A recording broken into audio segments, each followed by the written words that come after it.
ब्रह्ममुरारिसुरार्चितलिङ्गं निर्मलभासितशोभितलिङ्गम् जन्मज दुःखविनाशकलिङ्गं तत्प्रणमामि सदा शिवलिङ्गम् देवमुनिप्रवरार्चितलिङ्गं कामदहन करुणाकरलिङ्गम्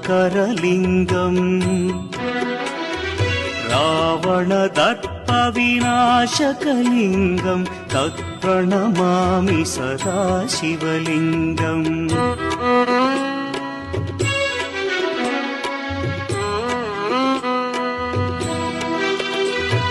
सर्वसुगन्धसुलेपितलिङ्गं बुद्धिविवर्धनकारणलिङ्गं सिद्धसुरा